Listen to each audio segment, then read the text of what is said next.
What would I say about homeschool speech and debate for someone who had never heard of it? First of all, that it exists, because I think a lot of people are unaware that it exists. In the same group of people who are concerned about socialization for homeschoolers would be pretty convinced that we don't know how to talk. So I would like to reassure them on that point. Yes, we can. Secondly, I would like to say that not only can we talk, but we do it really, really well. There are some amazing speakers and debaters, and there is an entire organization devoted toward raising them up. And thirdly, that not only are we concerned about the medium, about the communication, which is a big deal, but we are very deeply concerned with the message. We're very deeply concerned that what it is that we train them to speak is in fact the truth of God's word. And you can tell a funny story, and you can give an informative speech about snakes, and you can do all kinds of things. And none of that seemed explicitly to need a Christian worldview. And yet it does. Everything that you do, every word that you say, every sneaker that you tie, it all needs the understanding of what it is that you're resting on. Christian speech and debate is absolutely no different. If you would like to raise kids who are not only articulate, but who are grounded in where that articulateness comes from and where the truth comes from, this is the activity that you want.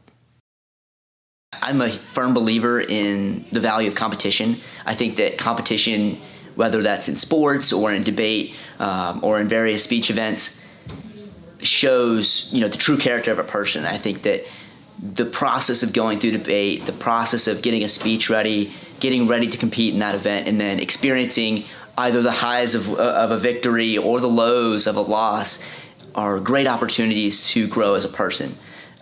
I know for myself, growing up when I was younger in debate, I had some rough seasons, had a lot of losses. I went 0-6 my very first tournament. I didn't have a winning record until my third or fourth year, but I persevered through it, and I learned so much about the value of perseverance, the value of continuing to get better, and the value of continuing to hone my skills.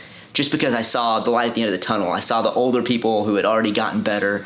I saw the people who would always tell me, hey, I was in your shoes back when I was 13, 14, so just keep at it. And so I was able to continue doing that, and I was blessed with a lot of success, a lot of wins, but at the same time, and more importantly, I was blessed with more responsibilities and more opportunities to do the same thing that other people did for me, and to pour into those people and encourage those younger people to continue on. I think one of the biggest things that I hear when I tell people you should consider getting your kids involved, they hear another extracurricular activity that I need to run them around to or to tag on to what I'm doing. And every time I meet a new parent, I'm just like, please let it work for you. Let it take burden off. Let it reduce your pressure for homeschooling. It doesn't need to be another thing to add. It can become your economics credit. It can become your history credit. It can become a research project to do for an expository speech where they have to, come up with how they fought in World War II in the trenches and show that. And so it can actually add and relieve pressure instead of being another thing. And that's the first look I get when I suggest people, oh no, another thing. But it can become the thing that makes everything else worth doing. It really motivates kids in every other subject because they take this with them to competition. Well, one big thing is our family has always used Stoa almost as our homeschool model because you learn so many things through Stoa. So we've used it for our history credits and for our government and economics. And even we'd make our speeches a topic. So like if I was going to speak about something sciencey, we would make that one of my science credits.